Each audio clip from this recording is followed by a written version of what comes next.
ازيكم يا حلوين؟ عاملين ايه؟ يا رب كلكم تكونوا بخير. النهارده يا بنات هنتكلم عن اهم 5 روتينات لولادنا بنعملها معاهم علشان حياتهم تبقى افضل واحنا كمان حياتنا تبقى افضل، وبيبقى اليوم كده ماشي بنظام معين، ما بيبقاش الدنيا فيها ضغوطات. بتبقي انت عارفه هتقعدي مع ولادك امتى، مخصصه لهم مثلا ايام ايه في الاسبوع، لان في روتينات بتتعمل بشكل يومي وده هتفهموه اكتر لما ندخل في الفيديو، وفي روتينات هنعملوها مرة مثلا في الاسبوع او مرتين في الاسبوع. فانت بتبقي عارفة كل حاجة يعني مكانها فين. لما انت بتبقي عاملة جدول كده انت بتبقي عارفة الدنيا ماشية معاكي ازاي، وبتبقي عارفة ان كل حاجة ليها وقت وهتحصل فيه باذن الله. فلو انت بقى مامي جديده ومهتمه بمجال التربيه، او انت مثلا حامل وخلاص قربتي، يعني ربنا يقومك بالسلامه يا رب وتجيبي نونو حلو، فالكلام ده هيكون مفيد ليكي جدا. فحاولي بقى تجيبي ورقه وقلم وحاجه دافيه تشربيها، ويلا بينا نبدا على طول. واول روتين معانا يا بنات هو الروتين الصباحي. اول ساعه في يوم ابنك هي اهم ساعه. يعني انا عايزه اقولك ان هو اول ما يفتح عينه انتي سيبيه اي حاجه في ايدك وقعدي معاه. بتعملي بقى الاكل، بتعملي فطار، بتعملي ايا يكن اللي بتعمليه، اول ساعه ابنك بيقوم فيها قضيها معاه. احضنيه، بوسيه، حضري له سندوتش حلو ياكله، اعملي له مثلا كوبايه اللبن بتاعته، ولا تشوفيه هو بيشرب ايه اول ما بيصحى، الحاجه اللي بيحب يشربها، الفطار اللي بيحب يفطره. فحاولي ان انتي اول ساعه دي في اليوم يعني خلي الطفل يستقبلك وانتي تستقبليه وتبقي حضناه ومحتوياه ومحتضناه. هتغيري له البيجامه بتاعته، تسرحي له شعره. لو هو مثلا بينزلوا حضانه او مدرسه فهنبتدي نجهزهم عشان المدرسه او الحضانه بتاعتهم. لو هم قاعدين اجازه في البيت يبقى هنقضي الوقت ده مع بعض، ان هم يغيروا هدومهم، يغسلوا اسنانهم، يقوموا يتوضوا ويصلوا وهكذا. فالروتين الاولي ده هو الروتين الصباحي وده اهم روتين. الروتين التاني هو الروتين المسائي. اهم تاني ساعة في يوم ابنك هي الساعة اللي قبل ما ينامها، وليكن دي بتكون اهم من الساعة الاولانية. يعني الساعة اللي قبل النوم اللي انت بتختمي فيها يومك مع ابنك اهم من الساعة اللي هو بيصحى فيها وبيستقبل اليوم بتاعه. تمام؟ هما الاتنين مهمين بس الاهم هي الساعة بتاعت بالليل. الروتين المسائي مع الطفل بالليل بيخليه يبقى نايم نوم عميق، بيبقى هادي، ما بيبقاش متضايق ولا نايم متضايق، بيبقى صاحي تاني يوم فايق كده وحلو. طب احنا بنعمل ايه في الساعة ديت؟ بنلم لعبنا، بنخش نعمل طبعا عناية شخصية، بنغسل سناننا، بنسرح شعرنا، بنغير هدومنا، بنعمل تويلت، بنقرا قصة، بنقرا الأذكار بتاعتنا والقرآن، وبعد كده بتاخديهم في حضنك وبتنيميهم.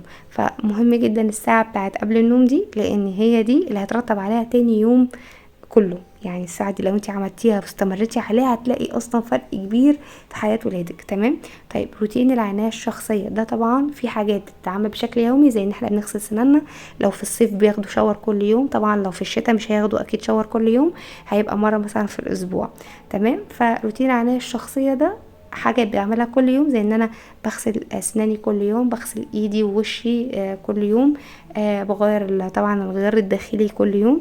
ولكن في حاجات بتتعمل بشكل اسبوعي. لو انا في الشتاء بعملها مره واحده اللي هو روتين الشاور بقى، ان احنا بنعمل لهم حمام مثلا زيت، بنعمل لهم حمام كريم، بنغسل لهم جسمهم وهكذا. او لو احنا في الصيف طبعا بيبقى الشاور الكبير مرة او مرتين في الاسبوع، وبشكل يومي بيغسلوا جسمهم غسلة سريعة كده مطرح العرق. ده طبعا في الصيف بس، لكن في الشتاء بنكتفي بمرة واحدة فقط. طيب روتين الوقت الفعال. الوقت الفعال ده اللي هو ايه؟ يعني انا بقعد مع ابني او مع بنتي نص ساعة او ساعة، مفيش تليفون، انا مش بكلم حد، انا مش بتفرج على التلفزيون، مش قاعدين بنتفرجوا على التلفزيون مع بعض ولا قاعدين بنتفرج على التليفون مع بعض. ده كده كل ده مش وقت فعال. تمام؟ ما بقاش انا قاعده مع ولادي وبتكلم في التليفون مع جارتي او مع صاحبتي او مع اختي او مع الكلام ده كله، لا. انا بخصص نص ساعه او ساعه مع ولادي، بنقعد نلعب مع بعض، ممكن بنقعد نذاكر مع بعض، ممكن ان احنا بنقعد مثلا بنذاكر مع بعض بالراحه، مش بنذاكر مع بعض ان احنا بنتعصب على بعض. ممكن ان احنا بنقعد نحفظ قرآن مع بعض. كل ده وقت فعال، انا بيبقى تركيزي وطاقتي كلها مع الولاد.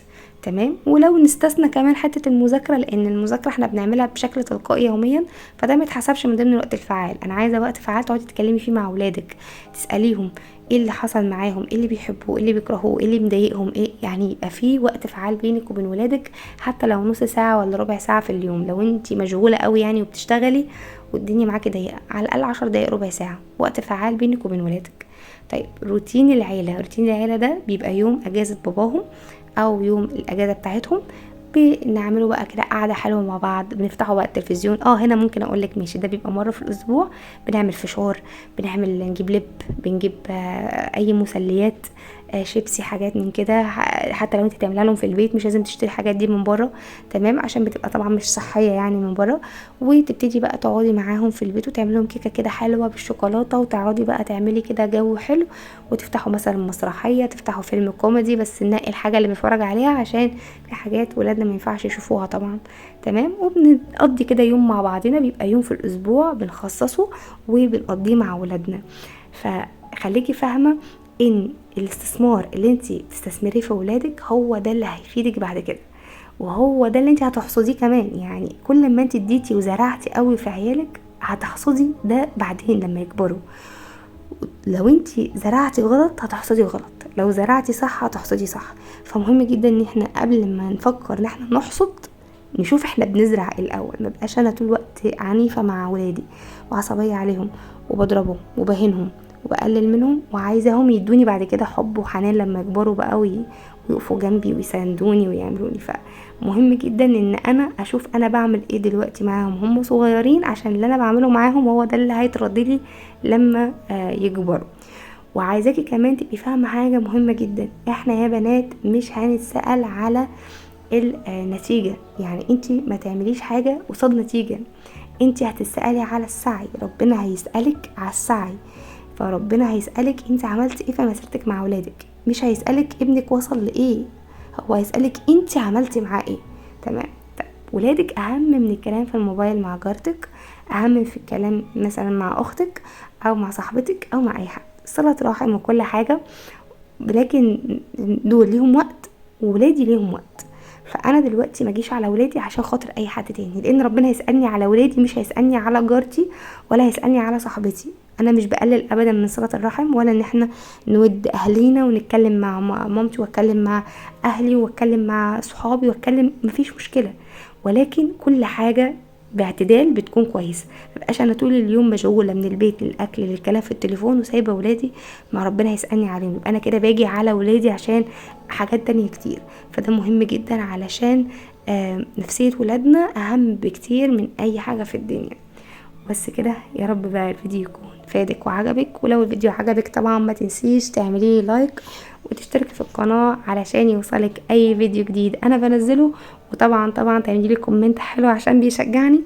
وكمان ما تنسيش ادومها وان قل، وما تنسيش ان ولادك اهم بكتير من اي حاجة تانية في الدنيا. صدقيني ربنا هيسألك عليهم هم الاول، فخلي بالك عليهم علشان اللي انت هتزرعيه هتحصديه. وبس كده، يلا باي.